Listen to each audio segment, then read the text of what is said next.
Everyone thought he was nothing but a stray boy, too small to matter, too weak to last. They laughed when he claimed he'd face the wild chestnut stallion no rider could survive.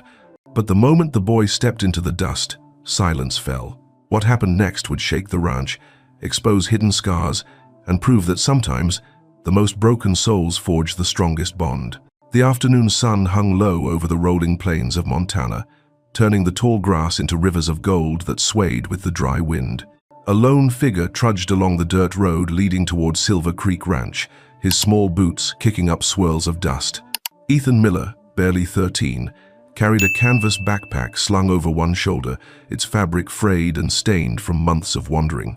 His shirt was too big for his wiry frame, his jeans torn at the knees, but his eyes storm gray with a hint of green burned with a stubborn light. He had walked for days, surviving on scraps of bread and water drawn from streams, until the sound of whinnying horses and the faint clang of metal against wood guided him here. From behind a line of weathered fences, he caught sight of the ranch, wide corrals filled with restless horses, barns painted in peeling red, and a white farmhouse with smoke rising from its chimney. The smell of hay, leather, and dust reached him before he stepped through the open gate. For Ethan, the ranch felt less like salvation and more like the last chance before hunger swallowed him whole. The first eyes that met him belonged to Cole Dawson, the ranch foreman. A tall man with a scar cutting across his jaw, Cole looked Ethan up and down and smirked. "What's this? Another stray puppy wandered in?" he said loud enough for the nearby workers to hear.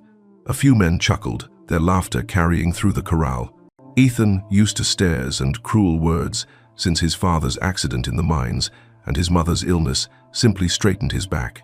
"I can work," Ethan said, his voice calm but steady. "I'll do whatever needs doing. I don't need much, just food and a place to sleep." Cole barked a laugh and shook his head. "Kid, we've got men here who can barely handle this place. You think we're taking in a boy who looks like he can't lift a bucket of water?" The men laughed again, though one or two exchanged glances of mild pity.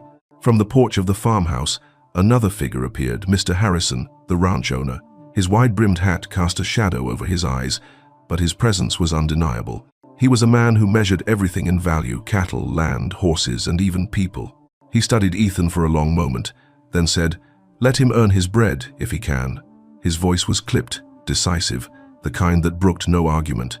Relieved, Ethan nodded, but before he could thank him, a sound tore through the air, a shrill, angry neigh that seemed to shake the ground itself. Workers rushed to the fence, muttering nervously. In the far corral, a massive horse reared on its hind legs, its muscles gleaming under the sun like bronze fire. Its coat was a rich chestnut red, burning brighter where the sunlight caught its back, while its dark mane whipped wildly like a storm-tossed flag. Its hooves struck the wooden rails with such force that the boards rattled. "That's Thunderbolt," Cole muttered, his mocking grin replaced with something darker. "Meanest beast in Montana. Sent 3 good riders to the doctor in less than a month." Ethan's eyes locked on the horse. His chest tightened not with fear, but with something he hadn't felt in months. It was as if the animal's fury mirrored the storm inside him, the loneliness he carried since his world had fallen apart. For a moment, the noise of the men around him faded. All he could see was the chestnut stallion pawing the ground, its black eyes burning with defiance. "Keep your distance, kid," one of the ranch hands warned. "That devil will crush you before you get close." But Ethan didn't look away. The laughter, the doubts, the warnings, they all blurred into the dry wind. He felt his pulse steady, his breath deepen. "I'm not afraid of him," Ethan said quietly, almost to himself. Cole, standing nearby, caught the words and laughed again, louder this time. "Hear that, boys? The pup thinks he can handle Thunderbolt." More laughter echoed across the ranch, sharp and dismissive. But Mr. Harrison didn't laugh. He leaned against the porch post, arms folded, eyes narrowing at the strange boy who dared to look straight at the most dangerous horse he'd ever owned. Ethan adjusted the strap of his backpack, his gaze never leaving Thunderbolt. Dust swirled around his boots as the stallion struck the ground again, sending another shudder through the fence. "I'll work here," Ethan said, his voice firm now, "and one day I'll walk into that corral. Not to fight him, but to stand with him." The ranch fell silent for a beat before the men erupted with fresh laughter, shaking their heads at what they thought was childish foolishness. But above the noise, Thunderbolt's ears flicked forward, his dark gaze fixed on the boy at the gate, as if he, too, had heard the promise. The morning light spread across the valley like a pale gold river, breaking through thin layers of mist that clung to the grass. Silver Creek Ranch stirred awake, with the sounds of boots crunching gravel, ropes slapping against posts, and the low rumble of cattle from the far fields. Ethan, still carrying the dust of yesterday on his clothes, found himself standing near the main corral with a broom in his hand. The handle was rough, splinters biting into his palms, but he worked without complaint. For food and a bed of hay in the barn loft, he would endure much worse. Cole Dawson leaned on the rail, chewing a stalk of dry grass, watching Ethan sweep with undisguised amusement. "Look at him," Cole called out to the other ranch hands, his voice dripping with derision. "The boy says he's not afraid of Thunderbolt. Maybe he thinks the broom is enough to tame him." His laughter set off a chain of chuckles among the men. Their voices rose above the morning clatter, echoing across the ranch. The teasing stung, but Ethan kept sweeping. Dust rose in clouds, clinging to his hair and shirt, yet he pressed on as if the broom were his shield against the ridicule. When he finally looked up, his gaze drifted toward the far corral. There Thunderbolt stood, muscles rippling beneath his chestnut coat, mane whipping across his neck. The stallion's ears twitched, catching every sound. His eyes were sharp, restless, and every inch of him radiated power untamed. The workers had gathered, leaning over the fence like spectators at a sideshow. One of them, Hank, a broad man with arms like logs, spat into the dirt. "Kid, that horse will crush you like an insect. Don't go pretending you've got some kind of magic," another added. 3 men with years of riding under their belts tried. One broke his collarbone, another's ribs, the third hasn't set foot near a horse since. "You think you'll be different." Their words were meant to shut him down, but Ethan lifted his chin. He had been dismissed before at the mines where his father once worked, in the small town where his mother's sickness had left him begging odd jobs to survive. Every sneer, every shake of the head only built a quiet defiance in him. He wasn't reckless, he wasn't blind. He simply saw something in Thunderbolt no one else seemed willing to see. Not just fury, but fear buried deep in the stallion's movements. Mary Lou, wiping her flour-dusted hands on her apron, emerged from the kitchen doorway. She frowned at the gathering crowd, then at Ethan standing stiff and silent. "Leave the boy be," she said, her voice firm, though not unkind. "Work's work, and he's not hurting anyone." The men quieted for a moment, but only long enough for Cole to grin wider. "You hear that, Ethan?" Cole mocked. "Mother Mary's come to save you. You'd best stick to sweeping and leave the real work to men." Laughter erupted again, but beneath the noise, a sharp, piercing neigh cut through the air. Thunderbolt reared, his front hooves slicing the sky, his mane catching the sunlight like streaks of fire. The men hushed, gripping the rail as the chestnut beast crashed down with a thunderous impact that shook the ground. Dust flew, wings of earth rising around him as he pawed at the dirt, his nostrils flaring. Even from across the yard, the force of him was undeniable. Ethan's broom slipped from his hand. For a fleeting second, the world seemed to narrow. The laughter, the jeers, even the voice of Mary Lou vanished into the background. All he heard was the stallion's breathing, steady and defiant, like a drumbeat echoing inside his chest. Thunderbolt turned his head, and his dark eyes locked with Ethan's. The moment was electric. The boy did not flinch. He did not look away. Something passed between them, something that none of the men, with their ropes and spurs, could recognize. Cole caught the glance and snorted. "Look at him, staring like he's found a friend. That horse doesn't make friends, kid. He'll tear you apart." But his voice, though mocking, carried an undertone of unease. For just a second, Cole had seen it too. The stallion had stopped thrashing when his eyes met Ethan's. The men muttered among themselves, some dismissing the moment as coincidence, others exchanging wary looks. Mary Lou wiped her hands again, her gaze softening as she watched Ethan. She saw something in the boy's quiet posture that the others missed. A patience, a steadiness rare in men twice his age. Ethan bent down, picked up the broom, and resumed sweeping. His movements were calm, deliberate, as though nothing had happened. Yet his heart pounded, each beat, whispering a truth only he could hear. He had not imagined it. Thunderbolt had recognized him, if only for an instant. By midday, the ranch settled back into its rhythm. The workers dispersed to the fields, Cole muttering about useless strays, and Mary Lou called Ethan into the kitchen to hand him a warm biscuit. He ate quietly, savoring the taste of butter and flour luxuries he hadn't had in weeks. She touched his shoulder gently. "Don't let them break you, child," she murmured. "There's more to strength than swinging a rope." That night, as the sun dipped below the mountains and painted the sky in streaks of crimson and violet, Ethan climbed the loft ladder to the hay where he slept. The smell of horses drifted through the slats, earthy and sharp. He lay on his back, staring through the cracks in the roof at the first stars blinking to life. Below, Thunderbolt moved restlessly in his corral, his chestnut coat glowing faintly in the dying light. Ethan whispered into the darkness, though no one was there to hear, "One day, they'll see you like I do." The wind carried his words across the pasture, and though it might have been his imagination, the stallion stilled, lifting his head toward the barn as if listening. The following morning dawned clear and sharp, the air crisp with the smell of pine drifting down from the mountain ridge. The ranch workers were already in motion, their shouts and the steady pounding of hooves echoing across the yard. Ethan slipped into the routine as best he could, sweeping, hauling water, fetching tools when asked. His body ached, but the ache felt different from hunger or loneliness. It was the ache of belonging somewhere, even if only at the edges. Still, the shadow of laughter from the previous day lingered in every sidelong glance. Mr. Harrison emerged from the farmhouse as the sun struck the corrals with a blaze of light.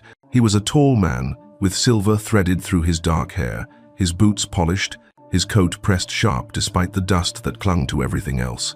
Where Cole was rough and blunt, Harrison carried himself with quiet calculation. His eyes, pale and unyielding, swept across the ranch like a man counting coins rather than souls. Every detail of the property, the horses, the cattle, even the men working, was a column in his ledger, each assessed for profit or loss. That morning, his attention fixed on Thunderbolt. The chestnut stallion prowled the corral like a caged storm, muscles rolling under his coat, eyes fierce. He threw his weight against the rails, testing them, sending a vibration through the ground with every strike. Harrison's jaw tightened as he watched. He had paid dearly for the horse, drawn by whispers of unmatched bloodlines, a creature built for speed and strength.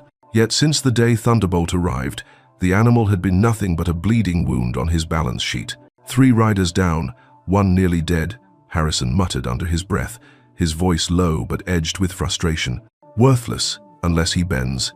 His gaze narrowed as if by sheer force of will he could turn the stallion into an asset. Cole appeared at his side, arms crossed, smirk never far from his lips. "Should have cut your losses weeks ago," Cole said. "That horse is bad from the inside out. Sell him off for meat before he kills another man." Harrison didn't reply immediately. His eyes traced the scars hidden beneath Thunderbolt's dark mane, faint but undeniable. The stallion had known cruelty long before Silver Creek.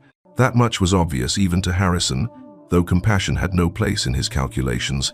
He thought only of what it meant for his investment. "No," he said finally, cold and deliberate. "A horse with those lines won't be wasted. He'll be broken, one way or another." Ethan had been standing near the pump, filling buckets, but his ears caught every word. He froze, water sloshing onto his boots, his stomach knotting. The thought of Thunderbolt slaughtered like common stock made his chest tighten. He looked at the stallion pacing the corral, nostrils flaring, and felt a surge of something fierce rise in him. He didn't know how, but he knew he had to stop it. Mary Lou arrived with a tray of coffee and biscuits, her eyes narrowing at the tension between Harrison and Cole. She set the tray down on a rail and gave Ethan a quick glance. Her look said what words didn't: "Keep your head down." Yet Ethan's grip on the bucket tightened. Silence had kept him alive this long, but now silence felt like betrayal. "Sir," Ethan said, his voice steady though his hands trembled, "Thunderbolt isn't just wild. He's scared. He can learn, he just needs time." The words fell into the yard like stones into water. The men nearby stopped what they were doing, stunned that the boy had spoken up. Cole barked a laugh. "You hear that? The pup thinks he's a trainer now." He stepped closer, looming over Ethan. "You know nothing about horses, boy. Nothing." Harrison, however, didn't laugh. He studied Ethan the way a banker studies a risky loan, curious, but skeptical. "And you?" Harrison asked slowly. "What makes you so sure?" Ethan swallowed hard. He didn't have the words for the connection he'd felt in Thunderbolt's gaze, the quiet understanding that had passed between them. "Because I saw it," he said finally. He stopped when he looked at me. Just for a second, he listened. The silence stretched. Cole scoffed loudly, shaking his head. "Coincidence? The kid's got dirt in his brain, but Harrison's eyes lingered on Ethan, pale and calculating. A boy with nothing, daring to contradict him in front of his men. There was either foolishness in that, or something worth exploiting. "Let him try," Harrison said at last. His voice was flat, without warmth, but it silenced Cole's protests. "If the boy gets himself trampled, then we lose nothing. If he manages to calm the horse." He trailed off, the faintest smile curving his mouth, the smile of a man who had found a new angle. "Then maybe this mistake of an investment pays off after all." Ethan felt the weight of every eye on him. His throat went dry, but he nodded. He wasn't sure what scared him more, the thought of Thunderbolt's rage or the cold satisfaction in Harrison's tone. Yet when he glanced back toward the corral, Thunderbolt stood with ears pricked forward, watching him. The boy drew a slow breath. Whatever lay ahead, he knew this much: he and the stallion were bound now by something no one else could measure in numbers. The corral was a circle of dust and tension that afternoon, its wooden rails creaking under the weight of men leaning forward to watch.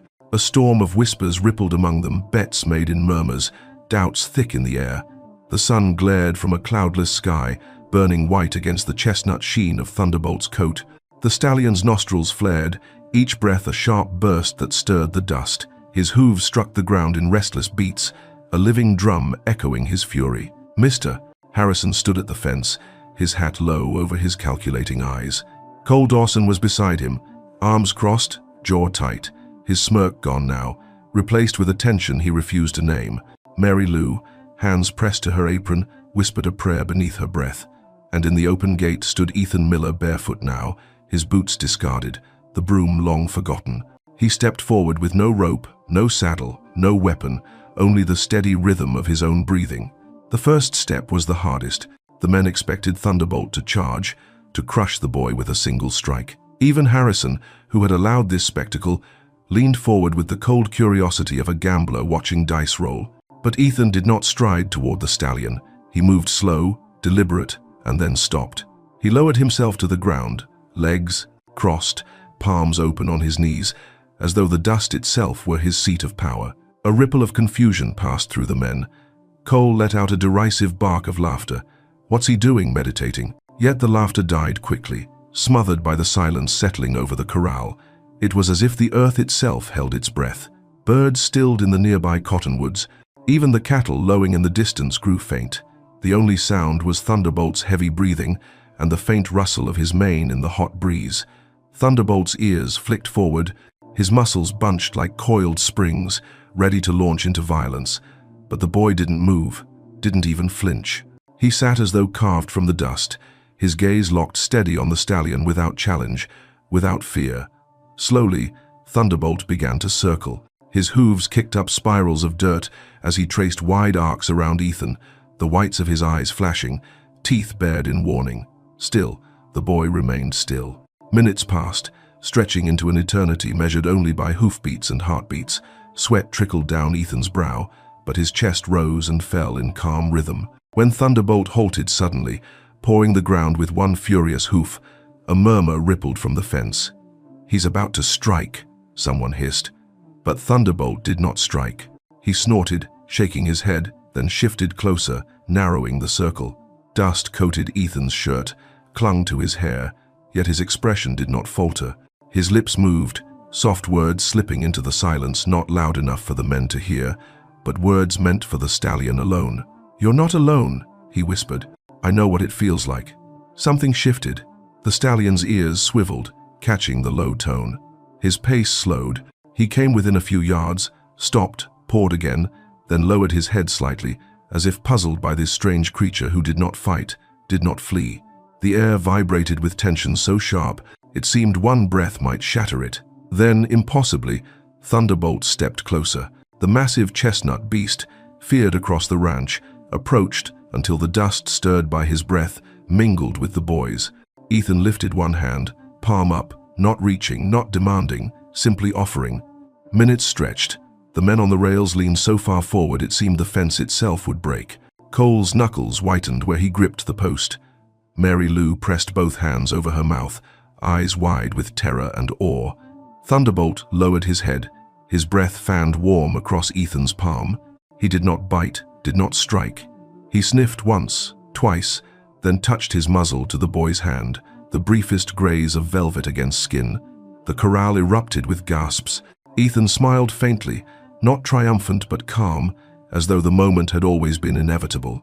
"Thank you," he whispered to the horse. With that, Thunderbolt shook his mane, snorted, and backed away, not in fear, but in a strange, measured retreat. He trotted once around the corral, then stopped at the far side, turning to face Ethan again. The silence broke. "Holy hell," someone muttered. "That's not possible." Another crossed himself. Cole found his voice, sharp and strained. "It's a trick. Some kind of nonsense." But no one answered him. All eyes remained on Ethan, still seated in the dust, and the stallion who had not crushed him. Mr. Harrison's lips curved into something that was not quite a smile. Calculation glittered in his gaze. He had wagered nothing on this, and yet the dice had landed in his favor. Perhaps the boy was not merely another stray mouth to feed. Perhaps he was something far more useful. Ethan rose slowly, brushing dirt from his hands, his gaze never leaving Thunderbolt. The boy's heart pounded with a rhythm he would never forget, the rhythm of silence, of trust born in a moment that defied every rule the ranch had known. The sun had dipped, low by the time the corral emptied, shadows stretching long across the yard. The dust raised by Thunderbolt's hooves still hung in the air, glowing orange in the fading light. Men shuffled back to their tasks in silence, their usual chatter swallowed by what they had just witnessed. For the first time in months, the ranch hands had nothing clever to say, no jeers ready on their tongues. What they'd seen unsettled them, a boy sitting in the dirt, while the devil horse bent its head as if in respect. Cole Dawson stormed away from the fence, jaw set hard. His boots struck the ground with heavy thuds, each step louder than the last. He hated silence almost as much as he hated being proven wrong. The boy's stillness in the corral had drawn every eye, and Cole felt the shift like a thorn under his skin. Men who once laughed with him now kept their mouths shut, sneaking glances not at him but at Ethan. That change, small as it seemed, was enough to turn Cole's disdain into something darker. Mr. Harrison lingered at the fence longer than anyone. He watched Ethan brush dirt from his hands, eyes still fixed on Thunderbolt. In Harrison's gaze there was no warmth, only the sharp glint of calculation. He had gambled nothing and gained a spectacle. A boy who could calm the most dangerous horse on his land was no stray anymore. He was a tool, an asset, perhaps even a profit waiting to be drawn. "Boy," Harrison called, his voice carrying across the yard. Ethan turned, startled, the fading sun catching in his dust-streaked hair. "You'll eat at the house tonight." Gasps flickered among the workers. No ranch hand, let alone a ragged drifter boy, ever sat at the table with the owner. Cole clenched his fists, rage tightening his throat, but said nothing. At supper, Ethan sat stiff and awkward in a chair far too fine for him. The dining room smelled of roasted beef and rich gravy, scents so strong they nearly made him dizzy after weeks of crusts and scraps. Harrison carved the meat with deliberate strokes, each slice measured as though portioned like figures in his ledger. Across the table, his pale eyes studied Ethan as one might study a curious specimen. "You didn't run," Harrison said, his tone flat but weighted. "Most men would have." "Why?" Ethan swallowed, his fork heavy in his hand. "Because he wasn't trying to kill me. He was trying to see if I'd hurt him first." His words hung in the air, simple yet sharp enough to still the clatter of silverware. Mary Lou, bustling in with bread, paused long enough to glance at Ethan with something like pride. But Harrison only leaned back in his chair, fingers steepled. "A horse like that is worth thousands," he said. "If you can make him useful, you'll stay. If not." He let the sentence hang unfinished. The silence after it was colder than any threat. That night, lying in the loft, Ethan turned the words over in his mind. If not. He stared up at the rafters, listening to the slow breath of horses below, the rustle of hay shifting with the wind.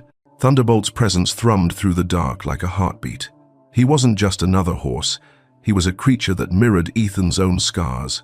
And now, both their futures balanced on whether a boy's quiet defiance could transform into something more. The following days brought attention Ethan hadn't sought. Men who once dismissed him now watched with wary eyes. Some nodded stiffly as he passed, while others whispered, their voices laced with fear or envy. Cole, simmering with resentment, barked orders twice as harsh whenever Ethan crossed his path. Yet nothing stung more than the realization that Harrison's gaze was on him always, not with kindness but with ownership. Every move Ethan made, every glance at Thunderbolt, was weighed like coin on a scale. Ethan began spending hours near the corral, not daring to enter again but staying close enough for the stallion to know he was Pasolo. There, he would lean against the rail, speaking softly, his words drifting on the wind. Stories of his father's songs in the mine, of his mother's gentle way with sick colts, of nights spent alone under the stars. Thunderbolt would circle, ears flicking, nostrils flaring, sometimes stilling long enough to listen. Those moments filled Ethan with quiet hope, but the attention came at a cost. Cole's sneer grew sharper each day. Once, as Ethan hauled water, Cole accidentally tipped the bucket, drenching the boy in mud. Another time, he left a pitchfork where Ethan would nearly trip. Each act was small, but together they built a storm Ethan could feel gathering. Cole wasn't just angry, he was humiliated, and humiliated men were dangerous. One evening, Clara Harrison appeared at the edge of the barn, her dress catching the last of the sunlight. Ethan hadn't noticed her before, always careful to keep his head down around the owner's family. But now she stepped closer, her voice hesitant yet curious. "You didn't flinch," she said, almost a whisper. "When Thunderbolt came at you, you just sat there." Ethan shrugged, embarrassed. "If I'd moved, he would have thought I wanted a fight." Clara studied him for a long moment, her eyes wide with something Ethan couldn't place. Wonder, maybe, or recognition. She held out a folded cloth. "Here, I made this." It was a handkerchief, embroidered with small wildflowers, clumsy stitches but sincere. For when the dust gets too much. Ethan took it, stunned, his throat tight. For the first time since he'd arrived, he felt a kindness that wasn't mixed with mockery or calculation. But as the barn door creaked open and Cole's silhouette filled the frame, Clara stepped back quickly, vanishing into the twilight. Cole's eyes narrowed, his voice low and sharp. "Don't get comfortable, boy. Horses ain't the only ones who bite." The price of attention had been set. Ethan was no longer invisible. He was a target for envy, for ambition, and for the cold arithmetic of a man who saw him as nothing more than a means to tame the untamable. Morning arrived with a sky painted pale blue, streaked with thin clouds drifting over the distant mountains. The ranch buzzed with its usual rhythm, men shouting to one another as they herded cattle, the clang of hammers on metal, the steady thud of hooves echoing from the training pens. Yet Ethan felt the day unfold differently. Every glance, every half-whisper seemed to circle back to him. Since that moment in the corral, the boy was no longer just a shadow sweeping dust. He had become a figure the whole ranch measured with wary eyes. But it was Clara's eyes he remembered most. The daughter of Mr. Harrison, she carried herself with a quiet dignity that set her apart from the coarse laughter of the men. She was only 15, not much older than Ethan, yet she seemed older somehow, her gaze thoughtful, her words careful. The memory of her embroidered handkerchief weighed in Ethan's pocket, like a secret he wasn't sure he was allowed to keep. He spotted her later that morning, standing at the far fence beyond the orchard where wildflowers pushed up through the grass. She wasn't supposed to be there. Ranch hands had often muttered that the owner's daughter lived in a world apart, confined to porches and parlors. Yet there she was, hair catching the sunlight, her pale dress fluttering in the breeze. She leaned against the fence as if she had been waiting. Ethan hesitated. He knew stepping closer might spark more ridicule from Cole or the other men. Still, something in Clara's posture, half curious, half defiant, drew him forward. He walked slowly until only the fence separated them. "You weren't afraid," she said, skipping any greeting. Her voice was soft but steady. "When Thunderbolt circled you, you didn't move." Ethan glanced toward the corral where the chestnut stallion pawed the dirt, his mane whipping like fire in the wind. "If I'd moved, he would have thought I wanted to fight," Ethan replied. "I just wanted him to know I wasn't here to hurt him." Clara tilted her head, studying him. "My father says you're reckless. Cole says you're lucky.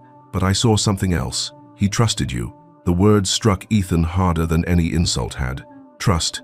It was the one thing he craved, the one thing he thought he'd lost. The night. His mother's breathing faded, and the world grew too big for him alone. He nodded, unable to speak for a moment.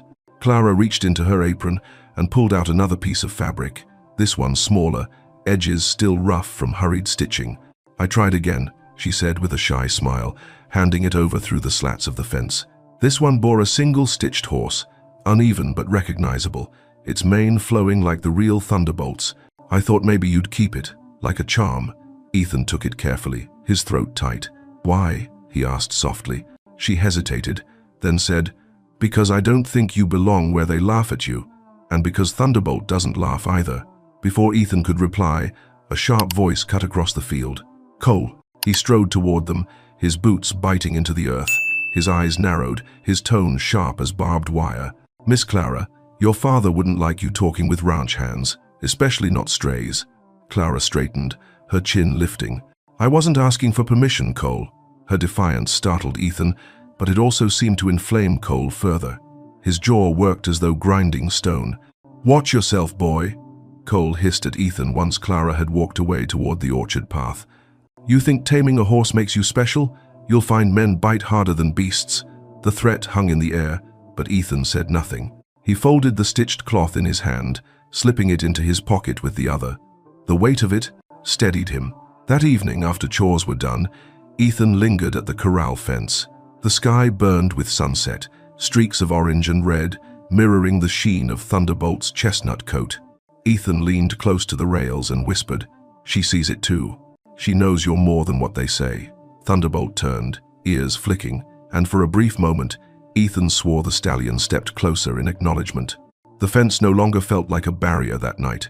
It felt like a bridge between Ethan and Thunderbolt, between Ethan and Clara, between the boy who had nothing and the fragile threads of trust beginning to weave around him. But bridges are fragile things, and on a ranch where envy brewed in silence, even the strongest bond could be tested. The next test came sooner than Ethan expected. The ranch was restless, the air thick with the kind of tension that made even the horses uneasy. Clouds gathered over the mountains, heavy and gray, and by midday a dry wind had swept across the valley, kicking up spirals of dust.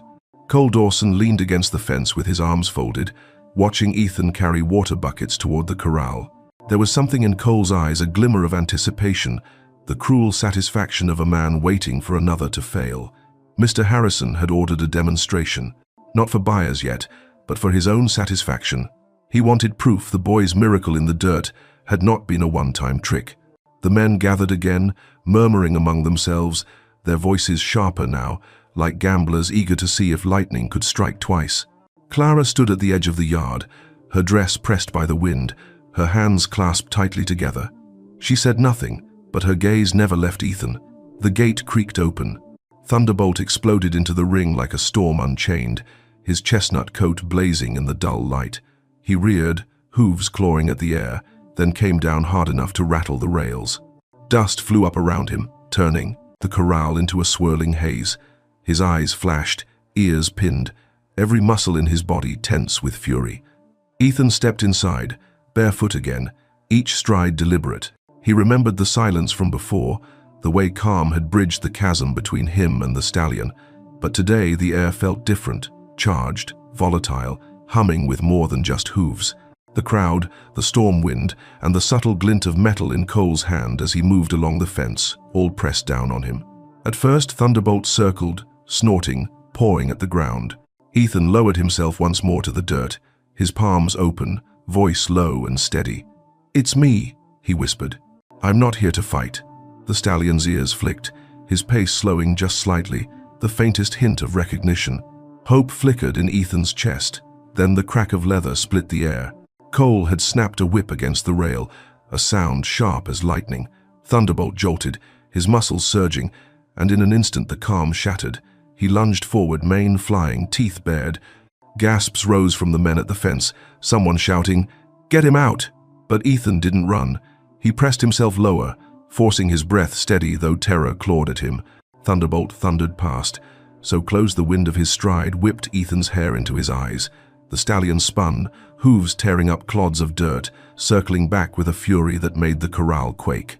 Ethan raised his voice now, not in fear but in desperate conviction. "I'm not them. I won't hurt you."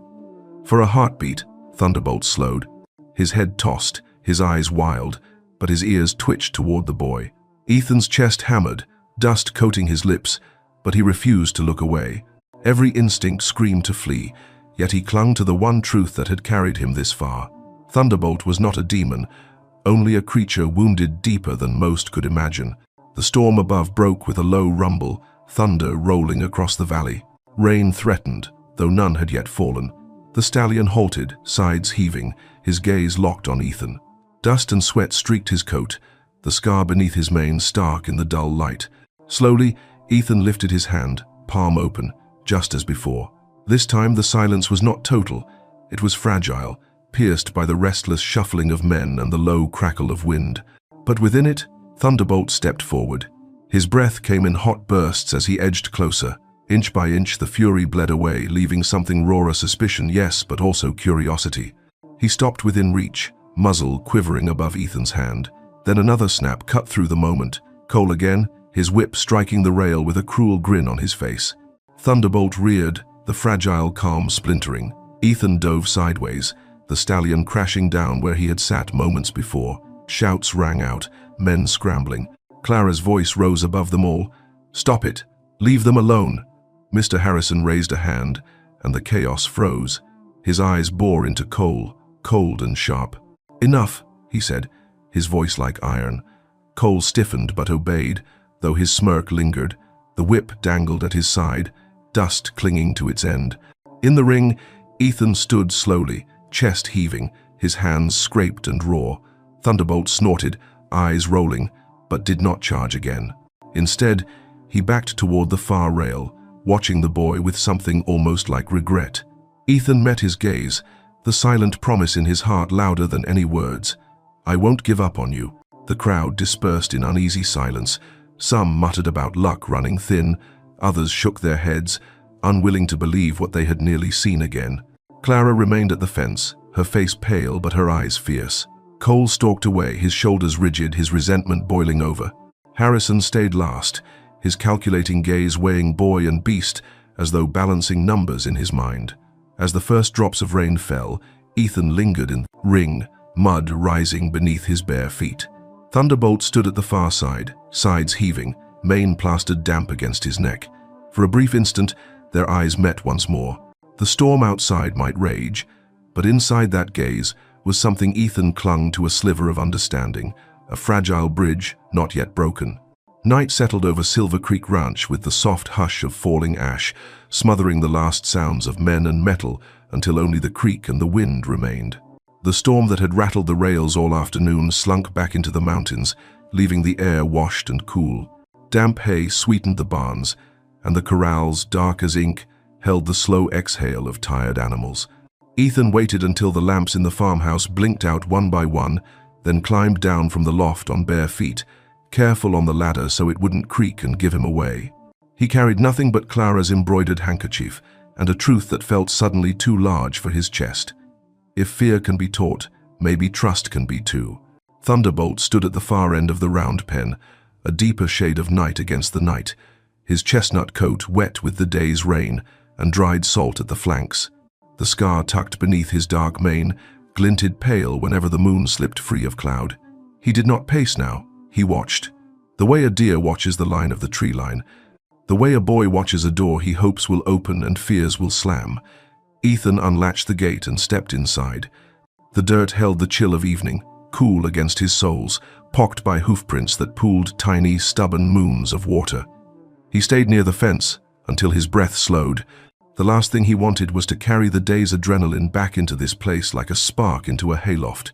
He sank onto the ground, cross-legged, palms open on his knees, and let silence find them. "I shouldn't have been here earlier," he whispered after a while, careful to let the words ride the wind rather than cut through it. Not with the whip, not with their voices. He tilted his head, as if listening to the answer only a boy alone would hear. "I'm sorry." Thunderbolt's ears flicked. He shifted his weight, a small scrape of iron-hard hoof over damp earth. Ethan didn't look directly at him. He had learned by now that looking straight on could feel like a demand. Instead, he watched the shape of the stallion at the edge of his vision, letting trust approach from the side. He told the horse a story, not to convince him, not to make a point, but to lay stones between them across the river of fear. He spoke about a narrow kitchen that had always smelled of cornmeal and warm milk, about a mother who sang low when the wind came up and the trailer shook, who could calm a colicky foal by stroking the ridge of its neck and humming old church notes into its mane. He described his father's voice in the mine, deep and steady, a lantern you could follow when the dark pressed too close. He spoke of the night both voices went quiet, and how afterward the world sounded wrong no matter where he stood in it. The words weren't tidy. They came out as they came. Images and heat, silence and hunger. The way a hand can still remember another hand even after it's been let go. Thunderbolt shifted again, but this time the movement drew him closer, a careful, unhurried slide of muscle. The pen was large enough that he could have kept his distance without effort. He didn't. He chose a line that bent toward the boy, stopped, breathed, came on again. Ethan kept talking, because it felt like the only bridge he knew how to build. "My father had a song for the end of a shift," Ethan said softly. "Sang it in the washroom, said it scrubbed the rock dust out of your lungs, as quick as soap did your hands. It wasn't pretty." He smiled at the memory, small and helpless, but it was steady. He didn't try for melody first. He just found the way his father had set words into a beat, like a boot on the ground, left, right, left, nothing fancy, only dependable. He tapped the rhythm against his knee with 2 fingers and let the note slip out of his mouth. His voice wasn't much thin from weeks of traveling, rusted at the edges, but it was true. Notes low enough not to startle, carrying more breath than sound, the way a man would sing into a sleeping child's hair, so the song touched skin before it touched ear. Thunderbolt lifted his head, then lowered it, nostrils opening to taste the air that carried the boy's breath. He blinked slow, the hard line around his eyes softening, his weight settling evenly as if he'd finally remembered the ground could hold him. When Ethan's voice wavered, the horse snorted a small, questioning sound, and Ethan steadied. He let the song loop until it stopped sounding like a memory and started sounding like a thing the 2 of them were making together, here and now, under a sky rinsed clean. "Good," Ethan whispered when the last note fell apart. "Good boy."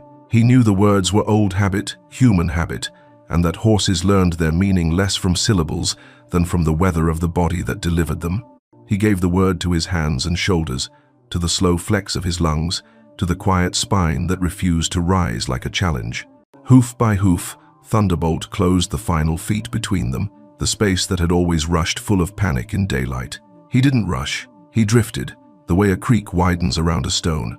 The smell of him reached Ethan first, wet hide and dust, lightning and iron, something green the stallion had torn from the far pasture and kept between his teeth.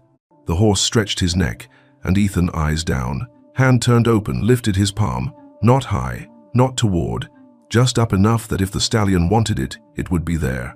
A breath, another. Then the velvet cool of muzzle found skin. Not a tap and retreat like the other day. A press, wait. Ethan felt the small muscles at the edges of his palm respond, the way the horse tasted him salt. "Hey," boy then stayed. The boy's throat closed around something too tender for language. He didn't cry. The night would have accepted tears, but his body had learned early that to sob is to shake, and to shake is to spook a frightened thing. He made a different choice. He breathed, slow and regular, the way his father had once taught him when a roof buckle let the wind in at winter and made the house groan. Thunderbolt exhaled. It wasn't loud, not the startle of a snort. It was the sound big animals make when they find the place their bones can rest low and long and almost warm to the touch. The horse's lower lip loosened. He chewed once, as if deciding whether to argue with the newness of this night, then chose not to.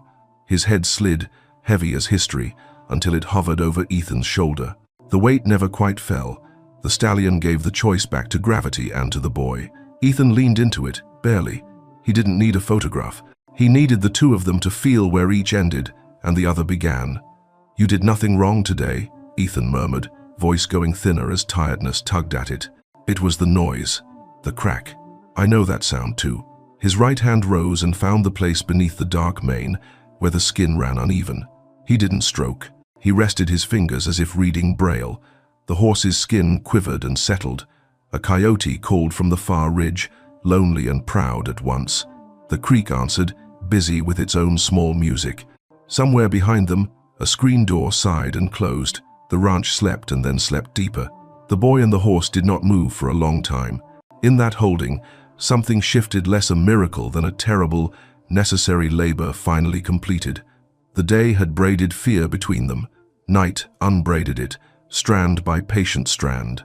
When Thunderbolt finally eased his head away, Ethan let the space return without snatching at it. He unfolded his legs slowly, bones complaining, and rose to a crouch. The stallion watched, ears forward, interest unspooked by the change in height. Ethan stood, and the horse stood with him, their shadows briefly grafted together by a blade of moonlight. "Tomorrow," Ethan said, feeling the word in his mouth before daring to give it air. He glanced at the fence where, weeks ago, he had first watched Thunderbolt and felt the old ache reorder itself into something that wasn't only loss. "Tomorrow we try something new. No rope, no shouting," he swallowed. "Only trust." Thunderbolt flicked an ear, then stepped close enough that the boy felt the brush of a whisker against his wrist. Quick, almost playful, a question asked in a language that used no words. Ethan's laugh came out as a puff of white in the cooling air. He slid his palm along the arc of the stallion's neck, mapping the curve so his skin would remember it in case the day offered no time for remembering. He left the pen when the moon had climbed and the barn shadows shortened. At the gate he paused and looked back. The chestnut stood where he'd been, head lifted, watching the boy go, not with hunger or rage but with the clean curiosity of an animal who has at last been offered a choice that doesn't hurt. "Sleep, big guy," Ethan whispered, because it helped him to say it. "I'll be here in the morning." The latch clicked softly behind him. The yard lay in a hush so complete that even his bare feet on the boards of the barn aisle sounded loud. He climbed the ladder to the loft and slid into the hay, the sweet dust of it rising around him like a blanket. His body trembled then, the stored fear finding a crack to escape. But when it was done, it was done. He tucked Clara's handkerchief beneath his cheek and let his father's steady song walk him toward sleep. Down in the darkness, a stallion shifted, the sand whispering under his. Wait. When dawn pushed a pale hand over the rim of the world, boy and horse would meet the ring again. The men would lean in, the gate would open, and the next thing would happen, the unthinkable, maybe, or just the next right step after a long night of whispered words. The ranch woke to a sky painted in pale silver, the ground still damp from the night storm. The air smelled of wet earth and pine, sharp and new. Ethan stirred in the loft before the rooster crowed, his mind restless after the long night beside Thunderbolt. Clara's embroidered handkerchief still lay folded under his head, its small weight a reminder that someone else believed in what he was trying to do. He rose, brushed hay from his clothes, and slipped down the ladder. His hands trembled with anticipation, though his face wore the quiet calm he had learned to carry like armor. At the corral, Thunderbolt was already awake, his chestnut coat gleaming damp beneath the first rays of dawn. He snorted at the boy's approach, tossing his mane as if challenging the world to try him again. But his eyes, dark and watchful, softened the moment Ethan rested his palms against the rail. Ethan whispered low, a promise carried on the chill morning air. "No tricks, no whips, just us." By mid-morning the men gathered again. They came not because they were ordered, but because something in them could not stay away. The story of the boy and the horse had spread across the ranch like fire through dry grass. Bets were whispered, smirks traded, but beneath the bravado lay unease. They had seen something once, nearly seen it again, and now they hungered for proof. Cole stood apart, arms crossed, jaw clenched so tightly a vein pulsed in his temple. Clara lingered behind the men, her gaze steady, her hands knotted together in silence. Mr. Harrison arrived last. He took his place by the rail, his coat immaculate, his pale eyes sharp. He spoke only 3 words: "Open the gate." The latch groaned, and Ethan stepped into the ring. The hush was immediate, so complete that the cry of a hawk overhead seemed deafening. Thunderbolt pawed the earth, muscles coiled like springs, dust curling around his hooves. Ethan walked slowly to the center, the way one approaches a chapel aware of its power, reverent of what it could do to you if you misstepped. For a moment, the stallion charged the perimeter, circling in restless arcs, his mane flying like a banner in battle. The men muttered, shifting on their boots, convinced the boy would be thrown into the dirt. But Ethan did not crouch this time.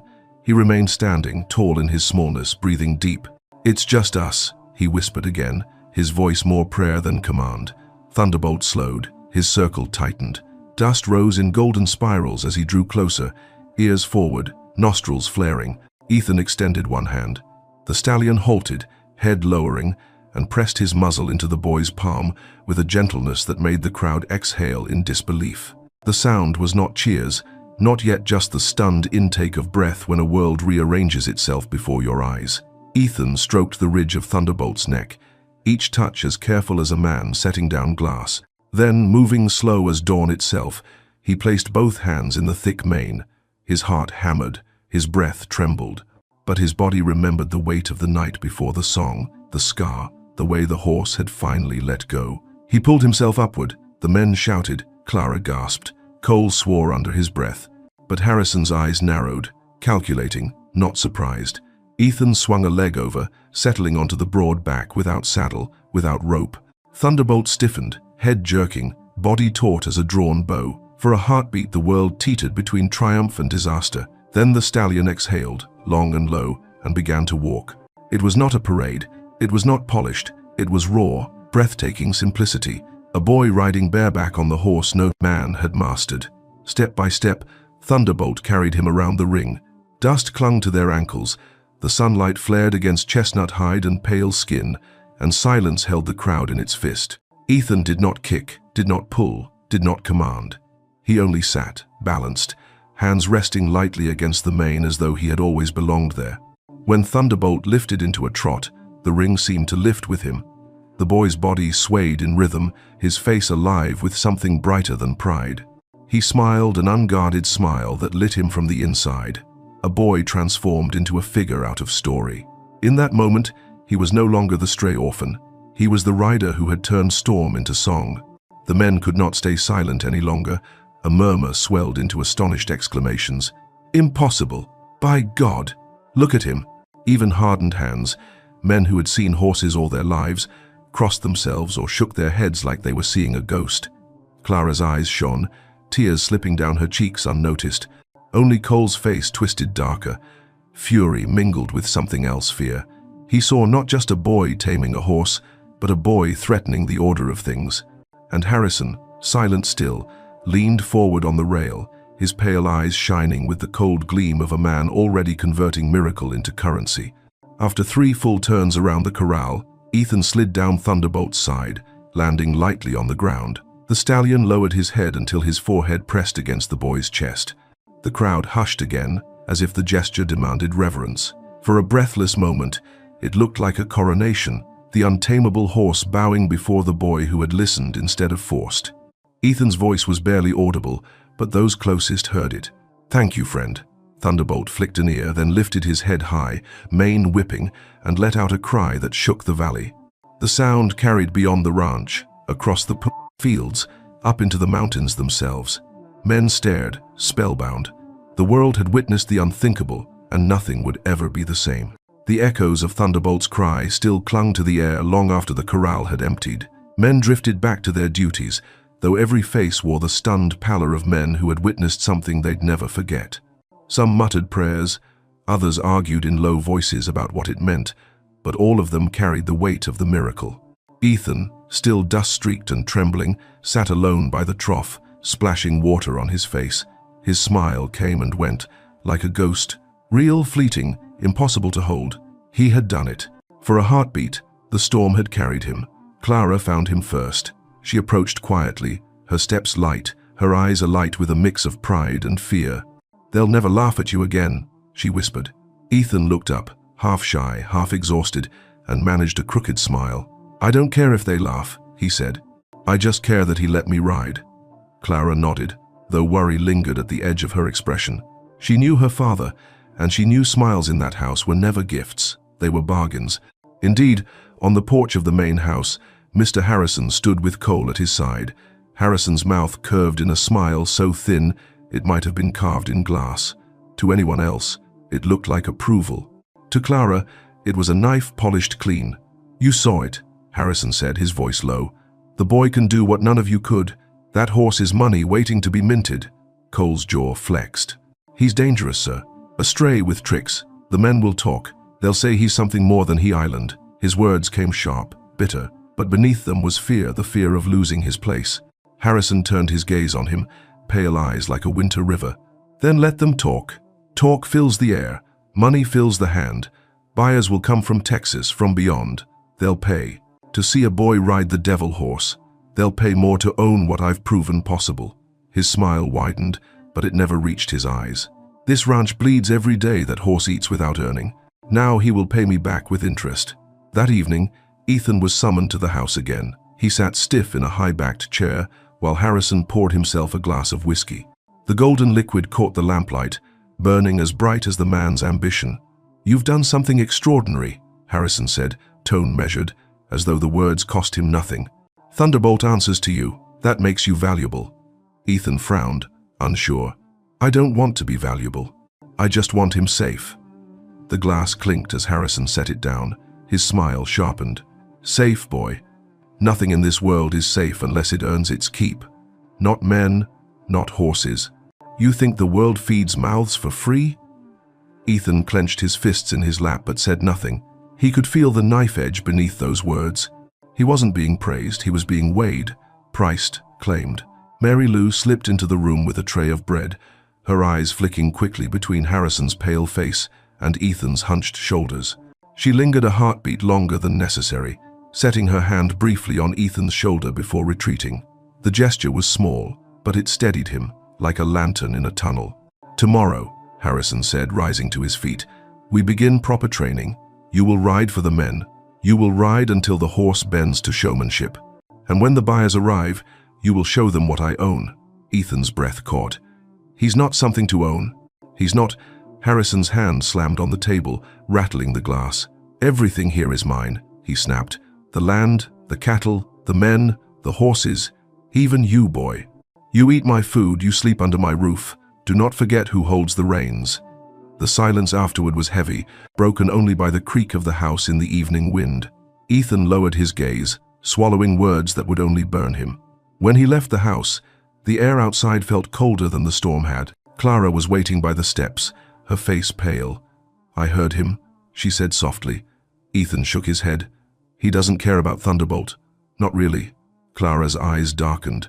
"He never cares about what something feels, only what it earns." She touched Ethan's sleeve, her voice urgent. "You have to be careful. He'll smile at you while he cuts away everything that makes you different." Ethan looked toward the corral where Thunderbolt stood, silhouetted against the rising moon. The stallion's head lifted, ears pricked, as if he too sensed the knife hidden in Harrison's grin. Ethan whispered, mostly to himself, "I won't let him." Cole's shadow moved at the edge of the yard, silent and watching. His smirk was gone, replaced by something meaner, a coil of envy wound tight.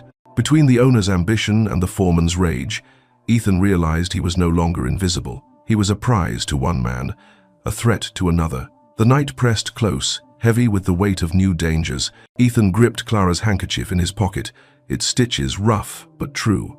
Harrison's smile haunted him still, gleaming like a blade in the lamplight. Morning came bright and hard, the kind of Montana light that leaves no room for secrets. Mr. Harrison wanted proper training, which meant tack and spectacle, a saddle cinched tight and reins that could be shown to buyers like proof stamped in leather. Ethan had slept little. The memory of the bareback ride shimmered in his mind like heat above a road, beautiful and dangerous to stare at too long.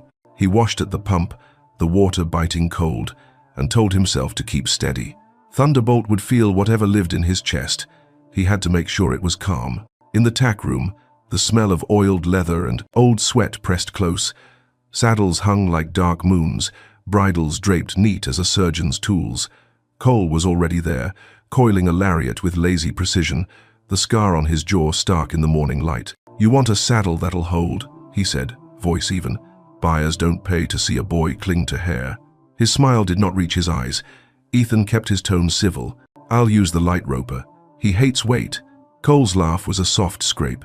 "You don't get to decide what a horse hates." He plucked a saddle from the rack heavier than Ethan would have chosen, and a thick wool pad from the shelf. As he turned, Clara appeared in the doorway, a ribbon of sun haloing her hair. She should have been in the house, but she stepped over the threshold like it was a line she'd decided no longer applied to her. "Use the training pad," she said, voice steady though her hands worried the edge of her apron. "The gray one. It's thinner." Cole didn't look at her. "We're not playing children's games, Miss Clara." He flipped the pad, brushing it with his palm. Ethan caught a prickle against his skin when he took it, something rough, hidden deep in the wool. He frowned, ran his fingers along the underside. Nothing obvious, maybe a burr, maybe only nerves. He lifted the saddle and followed Cole to the ring. Clara's gaze caught his. She shook her head once, a tiny movement, warning laced into it. In the corral, men already lined the rails, curious as crows. Harrison stood apart, immaculate as always, hands clasped behind his back. Thunderbolt watched from the far end, chestnut coat alive with light. He took a step when Ethan approached, ears pricked, breath lifting dust in soft puffs. The stallion's calm steadied the boy's hands. "Easy," Ethan murmured, laying the pad along the broad back. Thunderbolt flinched, a ripple of muscle, then stilled. Ethan frowned again. He lifted the pad, checked the underside, found only wool and shadow. He placed it back carefully and raised the saddle. As he settled the leather, Cole appeared at his shoulder like a second shadow. "Let me cinch," Cole said, almost friendly. "You've got small hands." Ethan opened his mouth to refuse, then saw Harrison watching. Pride would look like defiance. He stepped back a half pace. Cole knelt and ran the latigo through the rigging, fast and smooth, the tugging rhythm too quick to follow. He stood, gave the skirt a pat, and flashed a white slice of teeth. There, safe as a church. Ethan laid a hand on Thunderbolt's neck and felt heat under hide, the thrum of a heart that wasn't his. The stallion's skin twitched along the shoulder where the pad lay. Something in the boy's gut went cold. He glanced at Clara. She had moved closer to the gate, eyes narrow, reading the scene like a page she knew would end badly. "Walk," Ethan said softly. He led Thunderbolt forward, letting the weight find its place. The stallion moved with a high, choppy step he did not use bareback, head tilted as if trying to shake something from his withers. Ethan stopped, slid his fingers under the front skirt, felt along the fleece. A sting met his fingertip, quick and mean. He pinched, pulled, and a small, dried cocklebur came free, wicked little hooks bristling in the light. He looked at Cole, who only widened his eyes, innocent as a hymn. "Horses pick those up all the time," Cole said. "You planning to blame the field for every misstep?" Ethan kept his voice even. It was buried deep. Cole's shrug was art. "You're welcome." Mary Lou had drifted to the corner of the fence, wiping her hands on a towel that smelled of flour. She didn't speak, but her face said what she could not in front of Harrison. "Watch him." Clara's mouth was a thin line. Ethan slipped the burr into his pocket and checked the cinch himself. It felt snug enough, but something about the knot, too tidy, too pretty, bothered him. He tugged once more. It held. He breathed, turned to Thunderbolt, and pressed his brow briefly to the stallion's cheek. "It's us," he whispered. "No one else." He swung up. The leather took his weight, creaked like an old door in a familiar house. Thunderbolt stiffened, then held. Ethan kept his heels off, hands low, breath a steady metronome. "Walk," he said again. The stallion stepped, 1 to 2, 1 to 2, a wary march. Then, with no warning, the saddle slid a fraction to the left. Ethan compensated, weight to the right, another step, another slip. He reached down, fingers brushing the latigo. Loose, not enough to fall, enough to drift, just enough to boil fear under hide. Thunderbolt humped his back, tail lashing.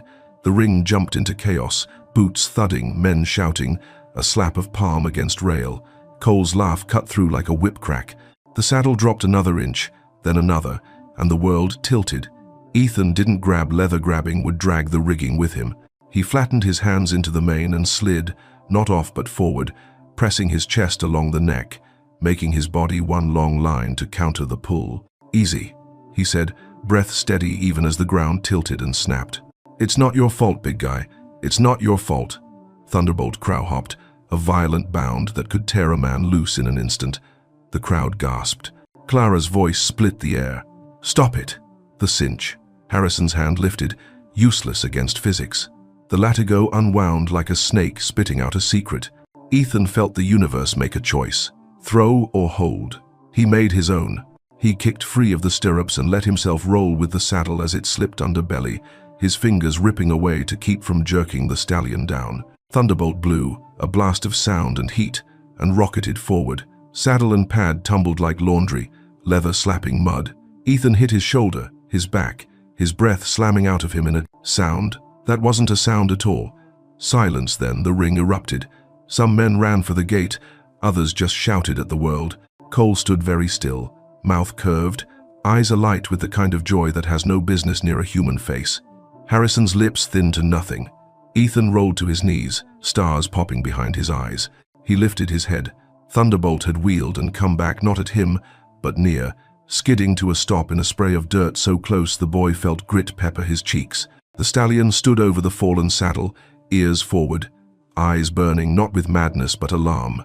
He pawed once, a question hammered into earth. "It's okay," Ethan rasped, voice broken glass and breath. He lifted both hands, palms open, showing emptiness. "Not your fault. Not yours." The horse's chest heaved. He took one step, one more, then lowered his head until the warm bar of his muzzle touched Ethan's forehead. Around them, the world reassembled, men's voices returning to their bodies, boots pounding the boards. Mary Lou climbed through the rails with surprising speed, dropping to Ethan's side. "Kid," she breathed, hands already at his collarbone, his shoulder, a check as practical as prayer. "You with me?" "I'm here," he managed. Pain spread down his side like spilled ink, but it was bearable. He reached for the fallen tack. Clara was faster. She snatched up the latigo, held it high. The knot Cole had tied had not slipped. It had been half-tied in a way that would look firm until the horse warmed and sweat slicked the leather. Clara's face flushed with fury. "You did this," she said to Cole, voice low enough to shake. "You meant to throw him." Cole lifted his hands as if they might be searched for guilt. "Careful with your accusations, miss. Knots slip. Boys fall. Horses buck. That's ranch life." Harrison took the strap from Clara, eyes cold. He turned it, studied the threading, looked up at Cole with a gaze that could skin a man. "Knots tell stories," he said softly, so only those closest heard. "And this one sings." For a breath, Ethan thought, justice might descend like sudden rain. But Harrison's gaze flicked to the ring of men, the open sky, the future he counted in stamped figures and contracts. He tucked the strap into his coat pocket like a note he meant to read later and said, louder, "Enough." The boy lost his seat. "Tomorrow we try again." The air left Clara as if someone had struck her. Mary Lou rose slow as a tide, pulled Ethan gently to his feet. "You'll be black and blue," she murmured, helping him to the rail. "But I've seen worse on men twice your size with half your sense." Thunderbolt followed, close as a shadow. He pressed his cheek to Ethan's shoulder and stood there, head low, as if apologizing for a crime he hadn't committed. Ethan set his palm to the warm plane of the horse's face and felt his own breath come back in something like rhythm. Across the ring, Cole leaned on the fence, the picture of patience, the smile gone from his mouth but not from his eyes. He touched two fingers to his hat brim at Clara in a mock salute that made her hands curl to fists. That afternoon, the ranch worked in a hush that felt like the minutes after a sermon, when no one wants to speak first. Word spread fast. The boy had fallen. Half the men told the tale with a shake of the head that blamed foolishness. The other half let their voices drift into the space between, where suspicion lives. Knots tell stories. The story had begun to write itself. In the barn, Mary Lou wrapped Ethan's ribs and scolded him for refusing laudanum. Clara stood at the stall door, stroking Thunderbolt's nose. Her anger settled into a bright, steady thing. "You can't ride with their gear," she said, not looking at Ethan but at the horse who trusted him without paper or ink. "Not if he's allowed near it." Ethan stared up at the rafters, at the dust motes, spinning like a slow constellation. "I won't," he said, bareback or not at all. He glanced at the pad on the floor, at the burr in his pocket, at the memory of leather easing loose like a lie. "He's not a trick." Clara finally looked at him. "Then don't let them turn him into one." Outside, the sky went the color of hammered copper.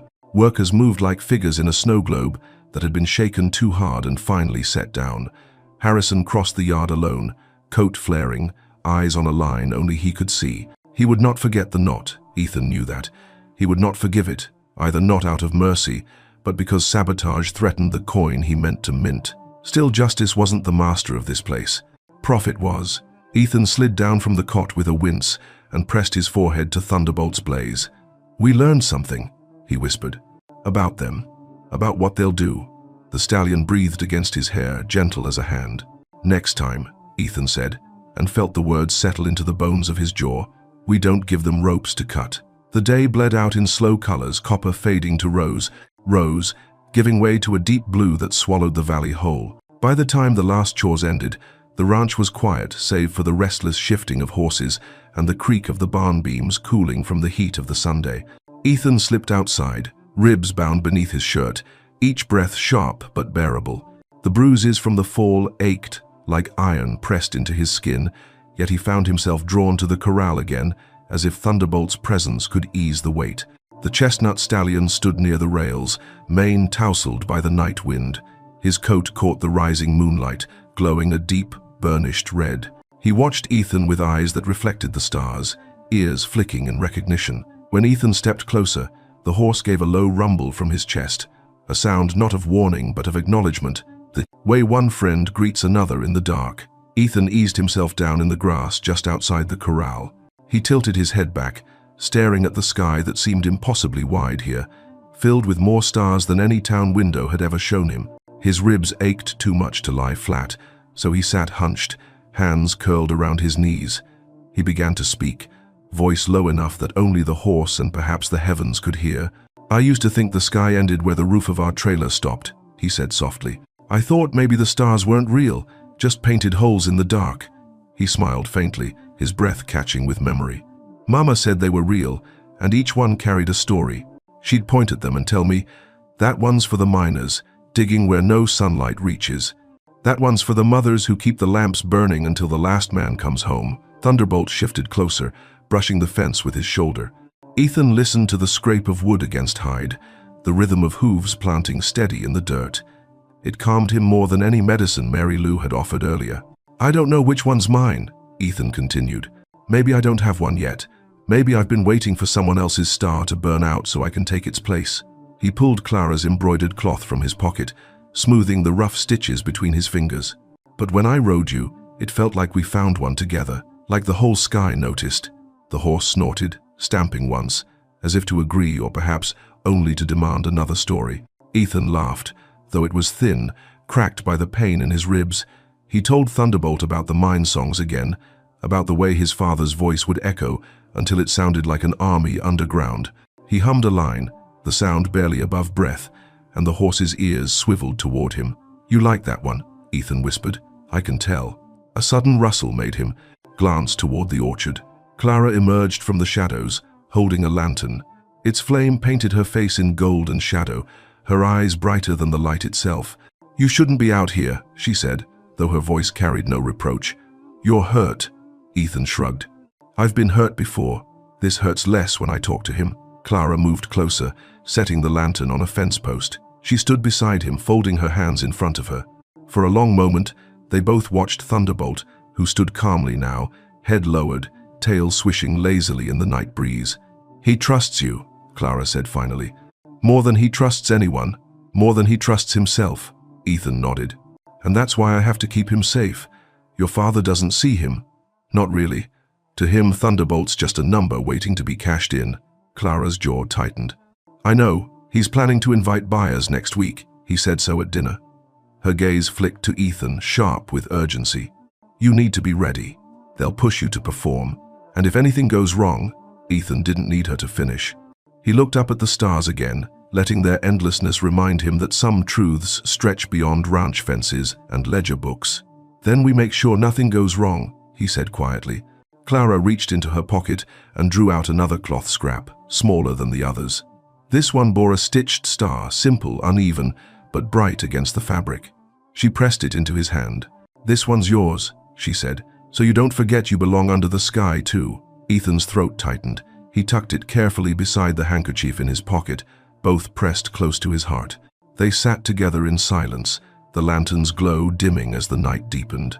Thunderbolt grazed quietly, his breaths a steady metronome against the symphony of crickets and the distant call of a night bird. The world felt, for once, at peace. Yet beyond the corral, shadows moved, men passing, voices hushed. Cole's laugh drifted faintly, sharp as broken glass. Ethan stiffened, but Clara touched his arm lightly. "Not tonight," she whispered. "Tonight is ours. Let them have tomorrow." Ethan leaned his head back once more, eyes fixed on the stitched star Clara had given him and its twin burning above in the vast Montana sky. He breathed deep, steady, and let the night wrap him in a promise. No matter what traps waited, he and Thunderbolt had this, the quiet bond beneath the stars, too true for any man's ledger to measure. Sunday morning brought a brittle calm to Silver Creek Ranch. The air was clear, the sun sharp, and the smell of sage carried over the fields. Yet underneath the beauty lay a nervous current, like the silence before a gunshot. Ethan rose early, his ribs still sore, but his mind sharper than his pain. He had spent the night clutching Clara's stitched star, reminding himself that trust could be a shield. Still, his stomach twisted when Mr. Harrison ordered him into the house. Buyers had come. The parlor was filled with men from Texas, broad hats, polished boots, and eyes that measured everything the way Harrison's did, not for spirit, but for price. They spoke in voices that carried across the wooden floorboards, discussing horsepower and speed as if a living creature were no more than a bolt of fabric. Thunderbolt's name fell from their lips with the same inflection they used for cattle. Ethan stood in the doorway, hands tight at his sides, wishing the walls themselves would spit them back out. Harrison's smile was thin, practiced. "Gentlemen, you've heard the talk. Today you'll see it with your own eyes. The boy and the horse, the impossible, made routine." His gaze flicked to Ethan. "Do not fail me." The words bit deep. Ethan didn't care about failing Harrison, but he thought of Thunderbolt, how the stallion would be forced to perform for men who saw him as nothing but coin. A promise echoed in Ethan's head. No ropes, no shouting, only trust. He clenched it like a lifeline. Outside, the corral gleamed under the noon Sunday. Men gathered along the rails, murmurs sharp with anticipation. Clara stood near the back, pale but resolute, Mary Lou beside her like a steady oak. Cole leaned close to the Texans, speaking low, his grin sly. Ethan caught fragments, not tamed but broken, took the devil out of him. Lies smooth enough to sell. When Ethan led Thunderbolt into the ring, the stallion snorted and shook his mane, chestnut coat blazing. He moved with restless grace, ears flicking at the crowd. Ethan pressed a hand to his neck. "It's us," he whispered. "Only us." The first minutes were steady. Ethan mounted bareback, guiding Thunderbolt in a wide circle. The stallion's stride lengthened, dust rising behind them, and for a breath the crowd gasped, the way they had before. Clara's eyes shone. Mary Lou pressed her handkerchief to her lips. Harrison's smile widened. Then, from the shadows near the fence, came the sharp crack of leather, familiar, hateful. Cole's whip. It snapped against the rail, not striking Thunderbolt but close enough to slice the air. The stallion jolted, eyes wide, muscles coiling in panic. Ethan's chest clenched. He leaned low, voice urgent but soft. "Not your fault. Easy, boy, easy." But the men at the rails erupted in shouts. The Texans bellowed for more speed, more spectacle. "Make him run," one demanded. "Let's see his fire." Their hunger for chaos poured into the ring like oil on flame. Harrison's voice cut through, cold as steel. "Show them, boy, ride him hard." Ethan's heart pounded. This was the promise breaking the line between trust and performance, snapping under the weight of greed. Thunderbolt surged forward, hooves tearing the earth, his body a storm unwilling to be caged. Ethan clung, not with fear but with desperation, guiding with breath, not force. He shouted above the din, not to the men but to the horse. "They don't see you, but I do." The stallion bucked once, twice, throwing dirt high, and the crowd gasped. A Texan laughed. "Worth a fortune." Harrison's eyes gleamed like coin under lamplight, but Clara's voice rang clear and furious. "Stop! Can't you see he's afraid?" No one listened. The noise roared on. Thunderbolt reared, front legs slicing the air. Ethan nearly slid, ribs screaming, but he wrapped his arms into the mane and pressed his face against the hot curve of the stallion's neck. "I'm here," he whispered. "I promised you." And in that moment, something broke, not in Thunderbolt, not in Ethan, but in the space between them and the watching world. The horse came down, trembling, sweat darkening his coat. He stood rigid, panting, while Ethan slid off and planted himself between the stallion and the crowd. His voice cracked but carried. "He's not your prize. He's not your beast to buy. He's my friend."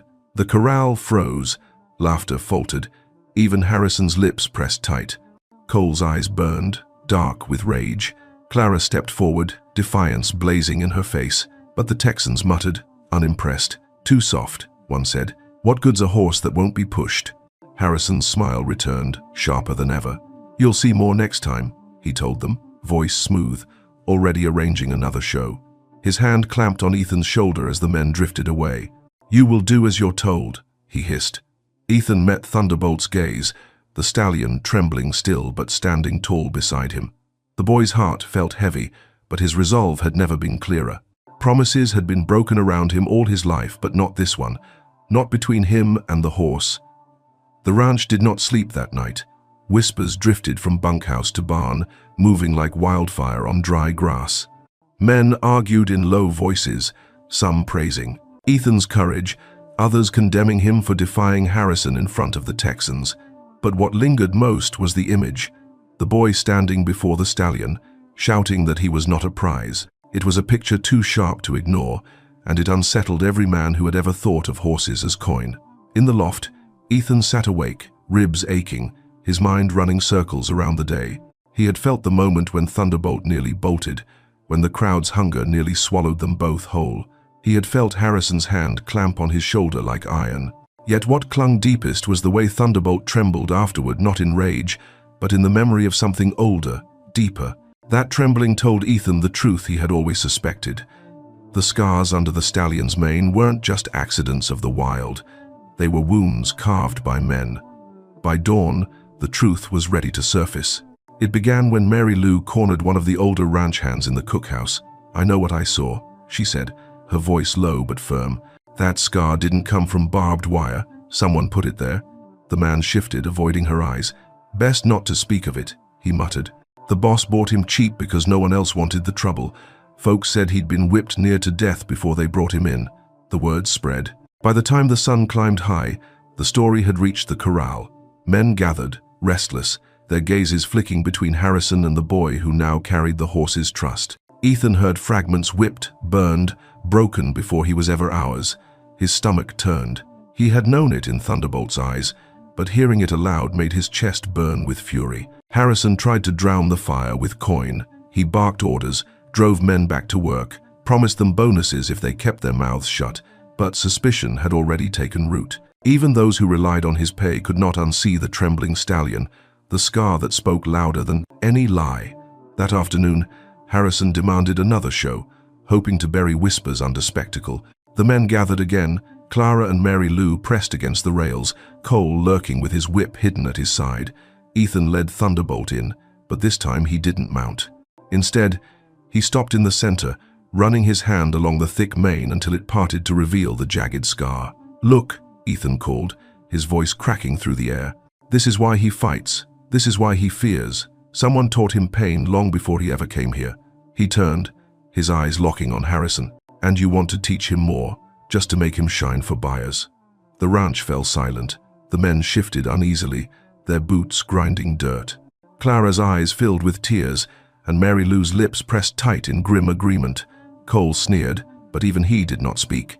Harrison's face hardened, his voice smooth as glass. "Scars don't matter, only results do. A horse is only worth what he can bring." "No," Ethan said, louder now. "He's worth more because of them, because he survived. Just like me." His hand pressed firm against Thunderbolt's neck, grounding them both. "You break a thing enough, it won't give you money. It'll give you nothing. But if you listen, if you care, it'll give you trust. That's worth more than all your ledgers." The words struck like a hammer against steel. Some men looked down, ashamed. Others straightened, their silence a kind of agreement. Clara stepped forward, voice trembling but fierce. "He's right. You can't buy trust. You can only earn it." For the first time, Harrison faltered. His eyes swept the crowd and found not obedience but doubt. The smile that had always cut through dissent did not come. His mouth was a thin line, his silence sharp. Cole broke it with a snarl. "Enough of this." He raised the whip, snapping it in the air. Thunderbolt reared, panic flashing in his eyes. But Ethan stood, his ground, spreading his arms. "No." His voice rang so loud it seemed to silence the crack itself. He turned to the men at the rails. "You saw it. He doesn't fear me. He fears that sound, that pain, because it was done to him before." The truth was laid bare, naked and undeniable. The stallion's scars, the boy's defiance, the cruelty woven into the past, they stood together, mirrored in the dust. And for the first time, the ranch hands murmured not with laughter or derision, but with something closer to respect. Thunderbolt dropped back to earth, nostrils flaring, chest heaving, but instead of bolting, he pressed his muzzle against Ethan's shoulder, trembling but steady. The gesture silenced even Cole. Harrison's voice finally came, colder than the Montana wind. "You've turned my men against me, boy." Ethan met his gaze, unflinching. "No, you did that yourself." Dawn broke soft and pale, laying silver across the valley. The ranch was hushed, as if holding its breath after the storm of truth that had torn through the day before. Ethan woke stiff and bruised, but his chest carried a strange new strength. The night's cold had not stolen the warmth of Thunderbolt's breath against his shoulder. That memory was a fire banked deep, steady, and enduring. When he stepped into the yard, the ranch hands looked at him differently. Some nodded with quiet respect, others only glanced and turned away, but the laughter was gone. What remained was weight, the unspoken knowledge that a boy had forced them all to see what they'd chosen to ignore. They had watched the scar, had felt the horse's fear, had heard Ethan call it out plain. Nothing could erase that. Mr. Harrison emerged from the porch in his usual pressed coat, but his stride was clipped, brittle. His eyes still measured, still cold, but behind them flickered something new, the realization that control was slipping. Clara walked beside Ethan, chin lifted, her defiance clear. Mary Lou, carrying a tray of coffee for the men, gave the boy a look that said more than words ever could. "You spoke truth, child. Now hold to it." The Texans had left before dawn, their promises of purchase soured by the spectacle of defiance. They wanted beasts bent to will, not creatures who revealed their wounds to the world. Harrison seethed at the loss, but he said nothing of it aloud. Profit might guide him, but he was clever enough to know the ranch had shifted under his boots. For the first time, silence held his tongue. Later that morning, Ethan led Thunderbolt out of the corral and into the open pasture. No rails, no shouting men, just sky stretching wide and the grass rolling to the mountains. The stallion's ears pricked, nostrils flaring at the sense of freedom. Ethan pressed his palm to the muscled neck, whispering, "Go if you want, I won't stop you." For a long moment, Thunderbolt stood still, the sun glowing copper along his chestnut coat. Then he surged forward, hooves drumming the earth, mane streaming like fire. He galloped across the pasture, cresting a rise before wheeling back, circling wide, and returning to the boy who had given him the choice. Dust coated Ethan's boots as the stallion halted before him, head lowered. Ethan smiled through the sting in his ribs. "Then it's us," he whispered. Clara appeared at the fence, her hair catching the light. "They'll never forgive you for yesterday," she said. Ethan shrugged, eyes still on Thunderbolt. "Then I'll forgive myself enough to make up for it." Clara smiled faintly. "I think he already has." That evening, Harrison called Ethan into the house once more. The ledger sat open on the table, columns neat, ink sharp. "You've cost me," he said flatly. "But you've also shown me something I can't ignore. You'll stay, you'll work, and that horse will not leave my land without my say." Ethan met his gaze, unafraid now. "I'll stay because Thunderbolt needs me, not because you do." Harrison's eyes narrowed, but he did not answer. He only closed the ledger with a snap, as though the page itself had betrayed him. As the sun sank behind the mountains, painting the sky in fire and shadow, Ethan walked back to the corral. Thunderbolt waited, head high, his scar glinting like a badge rather than a wound. Ethan reached up, fingers brushing the warm blaze along the horse's face. "Whatever comes, we face it together." The boy and the stallion stood side by side, framed by the vast Montana sky. Behind them lay laughter, cruelty, and broken promises. Ahead lay uncertainty, danger, and the hard road of survival. But in that moment, under the wide heaven that had watched them both suffer and endure, they carried something stronger than fear. Trust, fragile but unbroken, enough to light the road ahead. And as the stars kindled one by one above them, Ethan thought of Clara's stitched star in his pocket and smiled. He had found his place not given, not bought, but earned in the quiet bond between a boy and a horse no one believed could ever be tamed. If this story touched your heart, let me know with the simplest sign. Just drop a 0 or 1 in the comments. Your words mean more than you know. And don't forget to subscribe, because every week we'll bring you another unforgettable tale of courage, loss, and the healing bond between humans and animals. Stay with us. The next story may be the one that changes you forever.